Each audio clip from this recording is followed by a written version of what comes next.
Hello पिलामाने आज आम तुम दशम श्रेणी साहित्य सिंधु पुस्तकर मंगळे ओइला उषा कविताटी को पढ़िबा। पिले माने मंगळे ओइला उषा यार अर्थ तुम माने न जानले पाठटी को ठीक भाव बुझी पारिबो नाही। तेणु मंगळे ओइला उषा कौन ना मंगळे ओइला उषा उषा कहले एठारे उषा कहले किए ना एठारे उषा कहले होउछंती सकाळ। बुझी पारले पिला माने। एवं मंगळे ओइला ओइला माने साहित्य भाषा रे कविंकर साहित्य भाषा रे गंगाधर मेहरंकर साहित्य भाषा रे से ओइला माने एठारे उपस्थित होईछि आसीछि। तेणु मंगळे ओइला उषा अर्थात मंगलमय मुहूर्त रे उचित समय रे उषा राणी बा सकाळ देवी सकाळ राणी प्रवेश करिसंती। बुझी पारले पिला माने।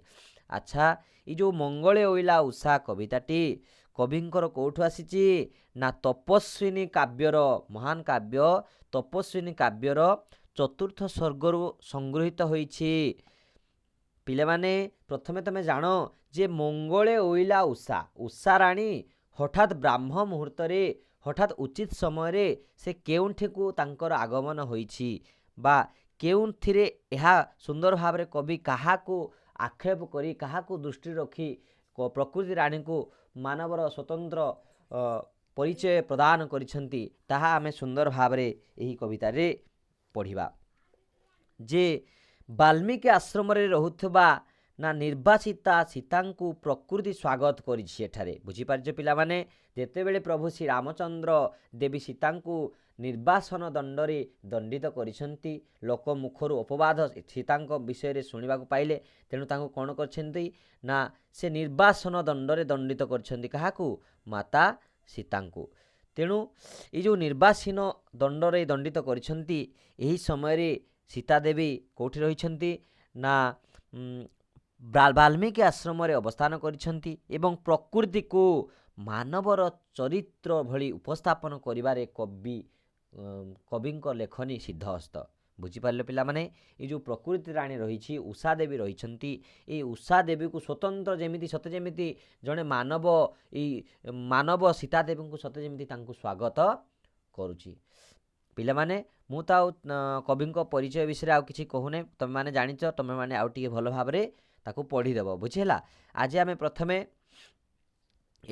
मोट टोटाल कविताटी को आमे प्रथमे आवृत्ति करछि तुम माने शुण। राग होछि कौन ना राग होछि चोखी। तारे एथिर तुम बुझी पारले जे मंगळे ओइला उषार भावार्थ कौन ना मंगळे ओइला उषा प्रथमे जो वाल्मीकि आश्रम रे जो सीता देवी अवस्थान करिसंती तांको स्वागत करिबा अभिलाष रे सीता प्रकृति राणी एठारे कौन करछंती आगमन करछंती। तेणु कविंकर यह तपस्विनी महान काव्यर चतुर्थ स्वर्गरु आसीछि। पिले माने मु आवृत्ति करिछि शुण। राग होछि चोखी। मंगळे ओइला उषा बिकचरा जीव दृशा जानकी दर्शन तृषा हृदये बहे कर पल्लवे निहार मुक्ता धरी उपहार सतींक बास बाहार प्रांगणे रही कल कंठ कंठे कहिला कल कंठ कंठे कहिला दर्शन दिय सती राति पाहिला। अच्छा पिला माने एठी कौन कुहागला ना मंगळे ओइला उषा मंगळे ओइला उषा बिकच राजीव दृशा जानकी दर्शन तृषा हृदय बही। अर्थात मंगळे ओइला उषा मंगलमय मुहूर्त रे ब्राह्म मुहूर्त रे उषा राणी आसीछि एवं बिकच राजीव दृशा बिकच राजीव माने ठारे पद्म दृशा देखा जाउछि। केमि देखा जाउछि सते जेमिति पद्म फूल परी प्रस्फुटित होइछि बा देखा जाउछि प्रस्फुटित पद्म फूल परी चाहाणी रे चाहि रहिछि एवं ଦାନ କି ଦର୍ଶନ ତୃଷା ହୃଦୟ ବହି। ତୃଷା ମାନେ ପିଲାମାନେ ଶୋଷ, କିନ୍ତୁ ଏଠାରେ ଶୋଷ ହେବନି। ତୃଷା ମାନେ କ'ଣ ଏଠାରେ ନା ଜାନକୀ ଦର୍ଶନ ତୃଷା, ଜାନକୀଙ୍କୁ ଦର୍ଶନ କରିବା ଅଭିଳାଷରେ। ତୃଷା ମାନେ ଏଠାରେ ଅଭିଳାଷ ହେବ, ବୁଝିଲା ନାହିଁ। ଜାନକୀଙ୍କୁ ଦର୍ଶନ କରିବା ଅଭିଳାଷରେ ପ୍ରକୃତି ରାଣୀ ଚାହିଁ ରହିଛି। କୋଉଥିରେ ନା ପଦ୍ମ ନୟନରେ, ରାଜୀବ ନୟନରେ, ପଦ୍ମ ଲୋଚନରେ ବା ରାଜୀବ ନୟନରେ ବା ରାଜୀବ ଦୃଷ୍ଟିଭଙ୍ଗୀରେ ସେ ସୀତାଦେବୀଙ୍କୁ ଚାହିଁ ରହିଛି ଯେ ସୀତାଦେବୀଙ୍କୁ ମୁଁ ଯେମିତି ବି ହେଉ ଆଜି କ'ଣ କରିବି, ମୋର ଏହି ଆଶା ଯେମିତି ବି ପୂରଣ ହେବ, ଆଜି ମୁଁ ସୀତାଦେବୀଙ୍କୁ ଦର୍ଶନ କରିବି। ଏବଂ କରପଲ୍ଲବେ ନିହାର, ତାହେଲେ ପ୍ରକୃତି ରାଣୀ କ'ଣ ଆଣିଛି ନା କର ପଲ୍ଲବେ, ପଲ୍ଲବ ରୂପକ ହାତ। ପଲ୍ଲବ ମାନେ କର, ପଲ୍ଲବ ମାନେ କ'ଣ ଏଠାରେ, ତାମାନେ ଏଟା ପତ୍ର, କଅଁଳିଆ ପତ୍ର ସାଜିଛି ପ୍ରକୃତି ରାଣୀର ହାତ ସ୍ୱରୂପ। ବୁଝିପାରିଲ ନା ନାହିଁ। ପଲ୍ଲବ ମାନେ କ'ଣ ଏଠାରେ ନା ହାତ, କଅଁଳିଆ ପତ୍ର ସାଜିଛି କ'ଣ କର ପଲ୍ଲବ, କଅଁଳିଆ ପତ୍ର ସାଜିଛି ଏଠାରେ ହାତ।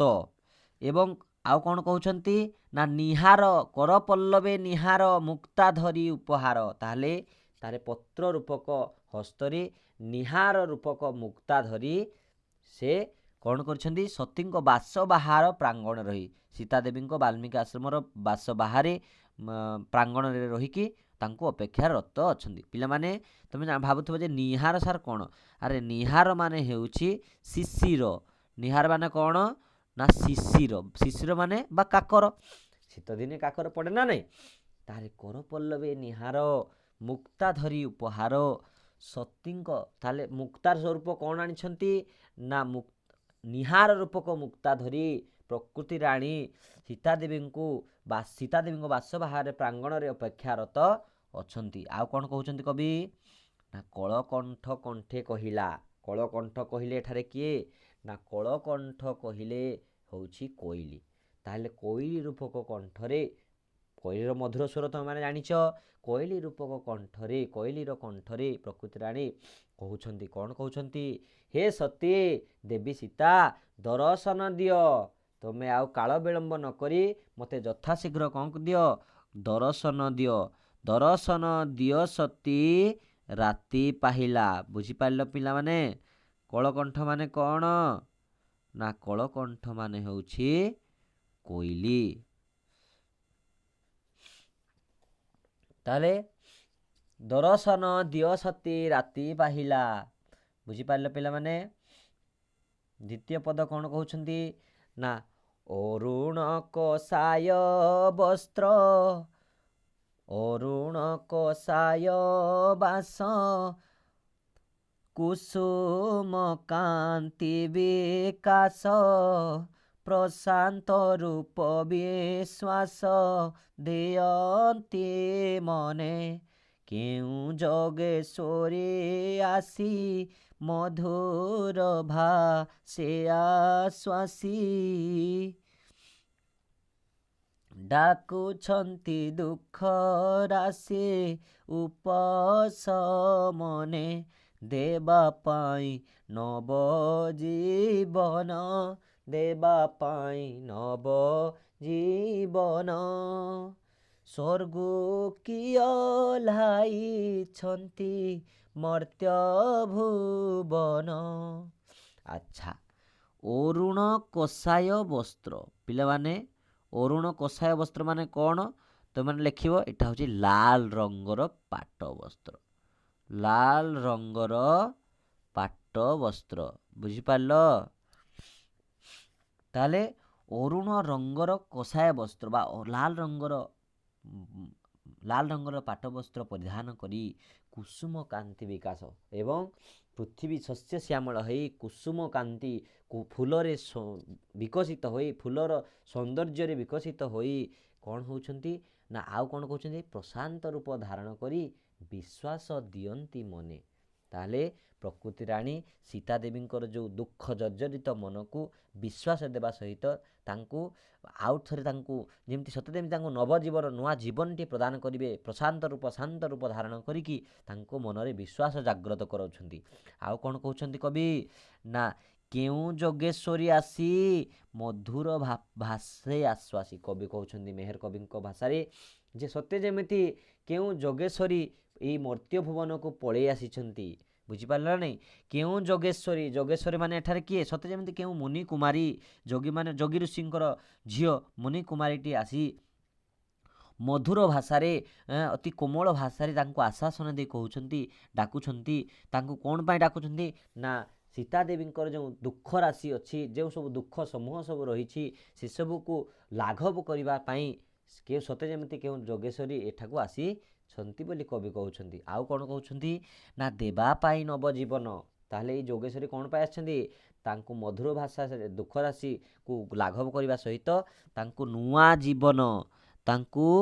ନୂଆ ଜୀବନ ପ୍ରଦାନ କରିବା ନିମନ୍ତେ ଏଇ ସ୍ୱର୍ଗକୁ ଓହ୍ଲାଇଛନ୍ତି ମର୍ତ୍ତ୍ୟ ଭୁବନ। ତାଙ୍କୁ ନୂଆ ଜୀବନ ନବଜୀବନ ପ୍ରଦାନ କରିବା ସହିତ ସତେ ଯେମିତି ସେଇ ଯୋଗେଶ୍ୱରୀ ସତେ ଯେମିତି ସ୍ୱର୍ଗରୁ ଏହି ମର୍ତ୍ତ୍ୟ ଭୁବନକୁ ଅବତରଣ କରିଛନ୍ତି ବୋଲି କବି କହୁଛନ୍ତି।